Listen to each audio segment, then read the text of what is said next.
Welcome everyone. This is the second part of the essay Dream Children by Charles Lamb.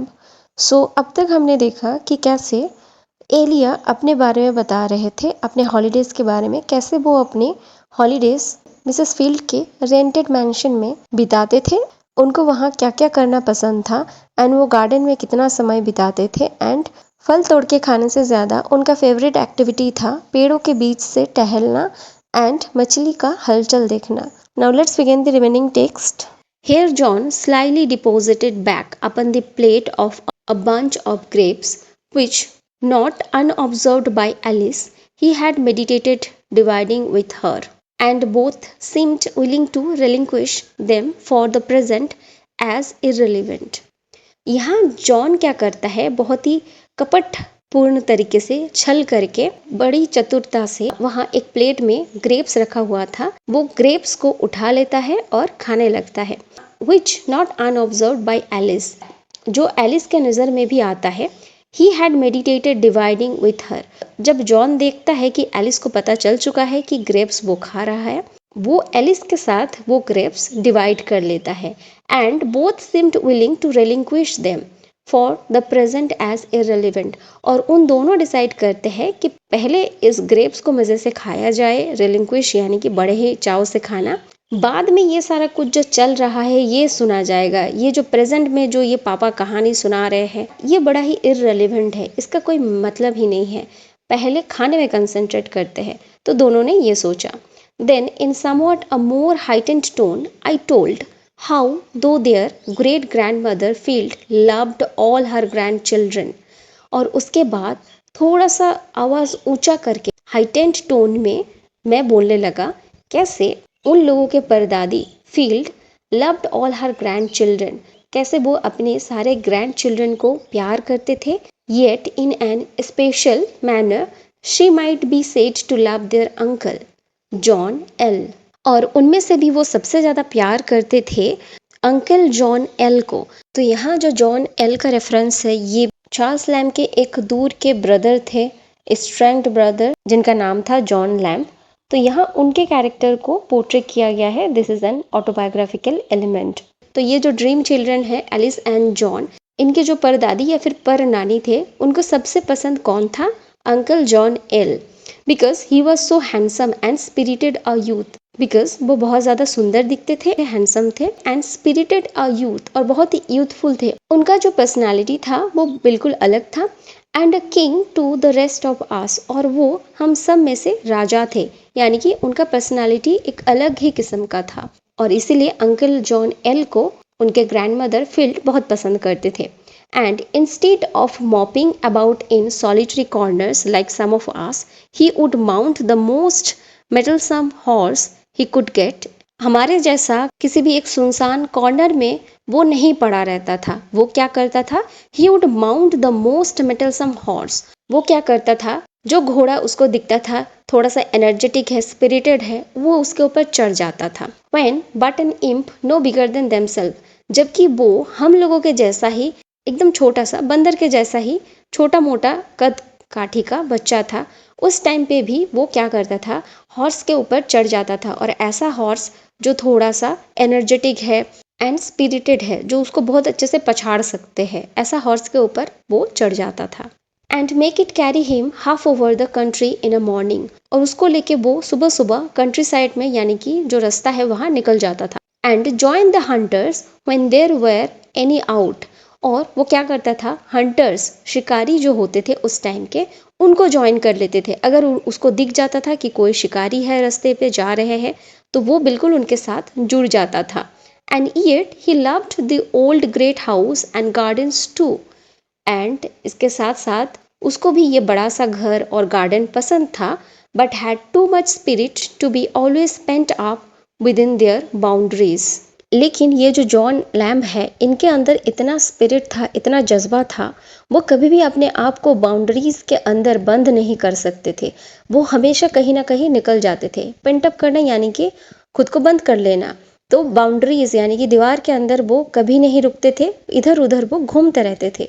तो यहाँ आप देख सकते हैं जो जॉन लैम्ब है उनका कैरेक्टर बिल्कुल डिफरेंट है चार्ल्स लैम्ब यानी कि एलिया के कैरेक्टर के साथ जॉन लैम्ब एंड जो चार्ल्स लैम्ब यानी कि एलिया है, दोनों का कैरेक्टर बहुत ही डिफरेंट है। दोनों बिल्कुल ऑपोजिट टाइप के इंसान है। And how their uncle grew up to man's estate as brave as he was handsome. Director फिर बताने लगते हैं कि कैसे इन लोगों के अंकल यानी कि ये जो एलिस एंड जॉन है, इनके जो अंकल है कैसे वो बड़े हुए to man's estate as brave and he was handsome, कैसे वो एक बहादुर इंसान बने, वो बहुत ही हैंडसम थे। To the admiration of everybody, और सब कोई उनको बहुत पसंद करते थे, एडमायर करते थे। But of their great grandmother Field most especially, लेकिन उनके जो great grandmother Mrs Field थे वो सबसे ज़्यादा पसंद करते थे इनको। And how he used to carry me upon his back when I was a lame footed boy, और कैसे वो मेरे भैया मुझे अपने कंधे पे उठा के चलते थे जब मैं लेम फुटेड था। लेम फुटेड क्या है? ये एक टाइप का डिजीज़ है, आर्सेनिक कंटामिनेशन से होता है। अगर कोई आर्सेनिक युक्त पानी बहुत टाइम तक पी ले उसको ये वाला डिजीज़ हो जाता है। इससे जो बॉडी के लोअर लिम्स है वहाँ ब्लड फ्लो बंद हो जाता है। देन वो जो नीचे का हिस्सा है उसको काटा जाता है, एम्प्यूट किया जाता है। सो जो लिम्फ फुटेड डिजीज़ में आगे चल के पैर वगैरह काट दिया जाता है। तो नैरेटर यहाँ बोल रहे हैं कि मैं एक लिम्फ फुटेड बॉय था और मुझे वो अपने कंधे पे उठा के चलते थे। For he was a good bit older than me, क्योंकि वो मेरे से थोड़ा सा बड़े थे। Many a mile when I could not walk for pain, और वो बहुत ही रास्ता चलते थे जब मैं पेन में चल नहीं सकता था, चल नहीं पाता था, तब वो मुझे उठा के ले जाते थे। And how in after life he became lame footed too, लेकिन आगे चल के जीवन में वो भी लिम्फ फुटेड बन गए थे। And I did not always I fear make allowances enough for him when he was impatient and in pen, और मुझे ये डर लगता था कि मैं उनके लिए बहुत कुछ कर नहीं पा रहा हूँ, बिकॉज वो बहुत ही इम्पेशेंट हो गए थे, चिड़चिड़े से हो गए थे, पेन में थे। तो जब रेगुलरली किसी को पेन होता है, दर्द होता है पैर में, चल नहीं पाते हैं, और ऐसा नेचर का इंसान जो घोड़े का सवारी करता था, घूमता रहता था इधर से उधर, जो बहुत ही चंचल था एंड स्पिरिटेड था, तो उनके लिए घर बैठना एक बहुत ही हार्ड टास्क है, और इसीलिए भी वो इम्पेशेंट हो गए थे और पेन में भी थे, बहुत दर्द में थे। Nor remember sufficiently how considerate he had been to me when I was lame footed, और मुझे पर्याप्त याद नहीं था कि वो मेरे लिए कितना दयालु थे, मुझे कितना कंसिडर करते थे जब मैं लेम फुटेड था, वो मेरे लिए कितना कुछ किए थे। लेकिन शायद मुझे डर लग रहा था कि मैं ज़्यादा कुछ कर नहीं पा रहा हूँ। तो ये जो नैरेटर है एलिया, ये इनका थॉट है। And how when he died, though he had not been dead an hour, it seemed as if he had died a great while ago. और जब उनका मृत्यु हो गया था, though he had not been dead an hour, एक घंटे भी नहीं हुआ था उनका मृत्यु को, it seemed as if he had died a great while ago, ऐसा लग रहा था कि वो बहुत पहले जा चुके हैं, बहुत पहले मर चुके हैं। Such a distance there is betwixt life and death, जीवन और मृत्यु के बीच बहुत ज़्यादा डिस्टेंस है, क्योंकि हम लोग समझ नहीं पाते हैं कि अभी जो इंसान ज़िंदा था एक घंटा पहले, कैसे उनका मृत्यु हो सकता है, और उसको एक्सेप्ट करने में भी हम लोगों को टाइम लगता है।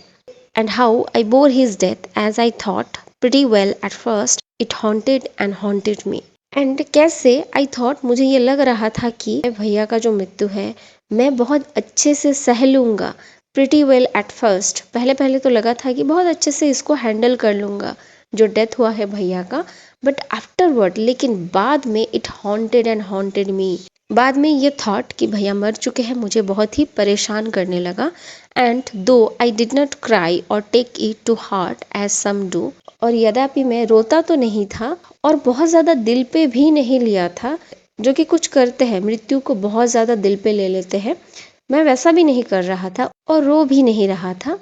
And as I think he would have done if I had died, लेकिन मुझे ये लगता है कि अगर मैं मर जाता, इफ़ आई हैड डाइड, तो वो बहुत ज़्यादा दिल पे ले लेते इस बात को और रोते भी।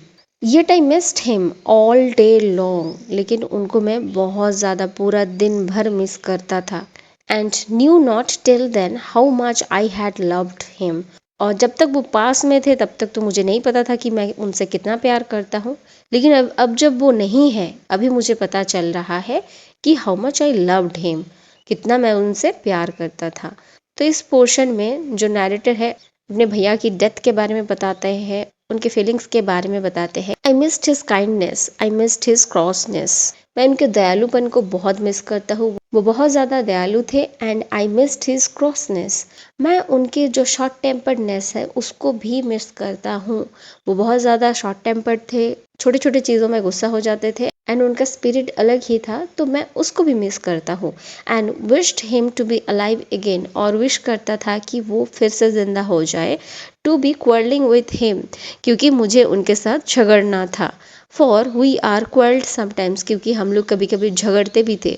तो सिबलिंग्स में ये होता ही है, कॉमन बात है, एक दूसरे के साथ झगड़ना, और उसी में प्यार छुपा रहता है। Rather than not have him again and was an uneasy without him, कि मैं उनको कभी नहीं मिल पाऊंगा, वो कभी नहीं आ पाएंगे सामने, ये जो बात है बहुत ज़्यादा मुझे डिस्टर्ब करता था, और मैं उनके बिना बहुत ज़्यादा असहज हो गया था।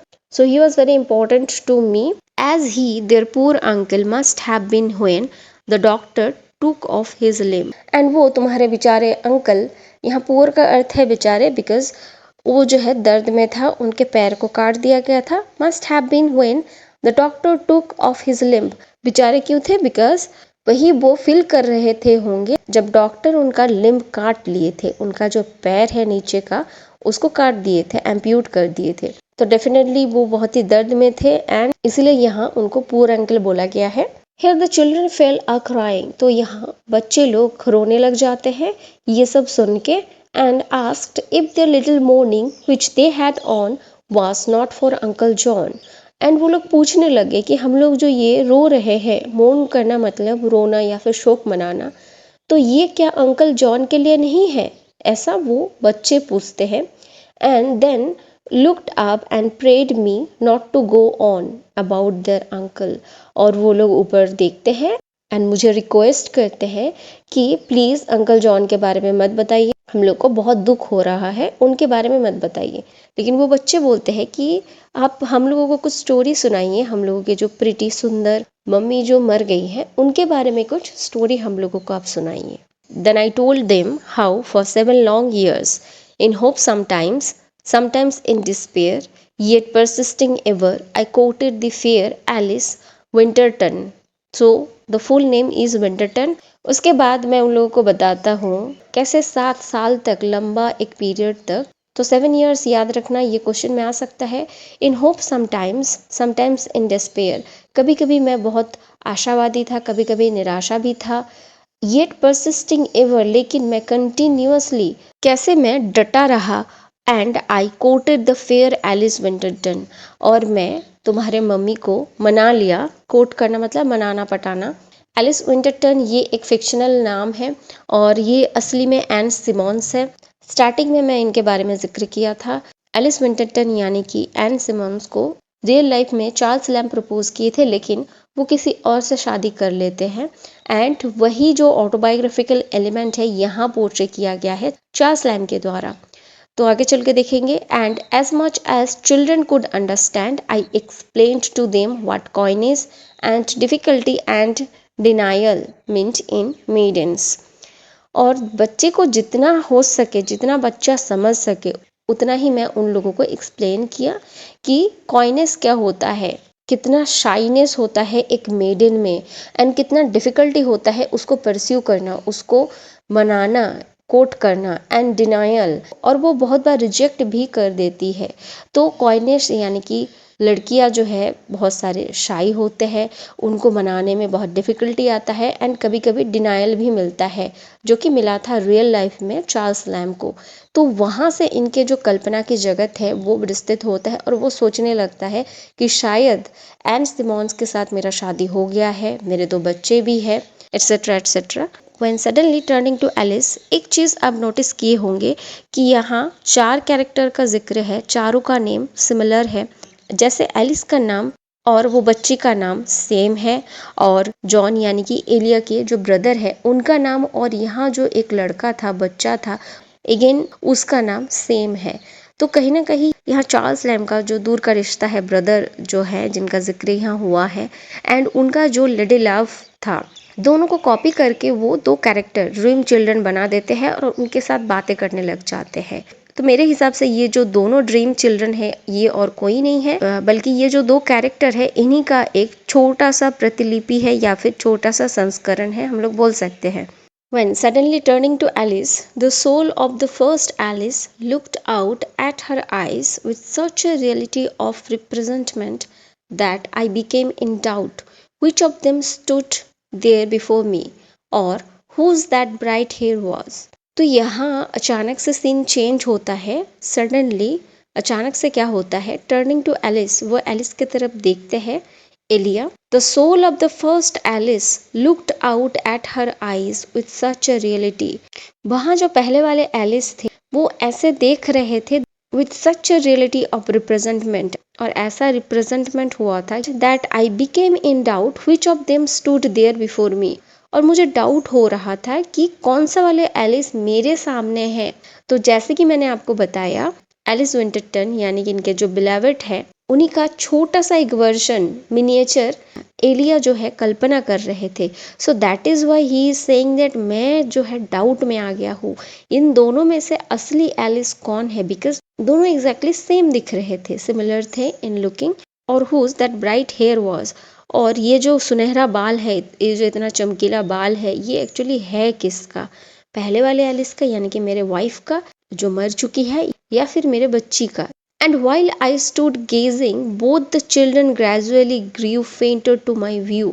Gazing का मतलब है एकटक देखना, यानी कि स्थिर दृष्टि में देखना। जब मैं देख रहा था बहुत समय तक, तो क्या हुआ, जो दोनों चिल्ड्रन थे, बच्चे थे, वो धीरे धीरे डिसअपियर होने लगे, फेंट यानी कि धीरे धीरे एकदम डिसअपियर होने लगे मेरे व्यू से। वो मेरे दृश्य के बाहर ही चले जा रहे थे, बिल्कुल फेंट हो रहे थे, हल्का हो रहे थे, रिसीडिंग कम होते जा रहे थे, and still receding till nothing at last but two mournful features were seen in the uttermost distance. और तब तक वो कम होता गया, जब तक वो लोग एक सैड सा शेप ना ले ले, तब तक वो लोग फेड होते गए, and were seen in the uttermost distance. और ऐसा लग रहा था कि वो लोग बहुत दूर चले गए हैं, बहुत ज़्यादा दूर वो लोग पहुंच गए हैं। तो यहाँ भी डेथ एंड लाइफ के बीच जो डिस्टेंस है उसको पोर्ट्रे किया गया है, बिकॉज एलिया के जो प्रिय लोग थे, दो लोग, वही दोनों उनसे दूर हो गए थे। एक उनके पत्नी एलिस विंटरटन, वो मर गए थे, एंड एक उनके भैया। तो शायद वो इमेजिन कर रहे हैं कि दोनों उनसे दूर जा रहे हैं। According to me that is the imagery portrayed over here, which without speech strangely impressed upon me the effect of speech। जो कि बात नहीं कर रहे थे, विदाउट स्पीच वो लोग एक स्ट्रेंज इम्प्रेशन डालते हैं नैरेटर के ऊपर, मतलब बिना कहे वो लोग बहुत कुछ कह गए हैं। तो वो स्ट्रेंज इम्प्रेशन और वो इफेक्ट क्या है, we are not of Alice, हम लोग ना तो एलिस के हैं ना हम लोग आपके हैं, मतलब हम लोग ना तो एलिस से आए हुए हैं ना तो आप से आए हुए हैं, nor are we children at all.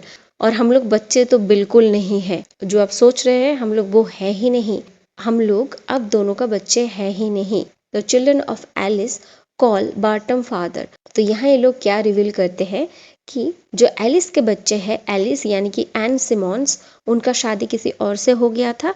तो चिल्ड्रन ऑफ एलिस किसको फादर बोलते हैं, बर्टम को, जिसके साथ एलिस का शादी हुआ था। एन सिमॉन्स का शादी लैम से नहीं हुआ था। तो यहाँ जो है एलिस का शादी हुआ था बार्टम के साथ। जो एलिस है यानी कि एन सिमॉन्स है, वो चार्ल्स लैम से शादी भी नहीं किए थे, और चार्ल्स लैम के जो दूर के रिश्तेदार, जो उनके एक बड़े भाई थे, वो भी उनसे दूर जा चुके थे।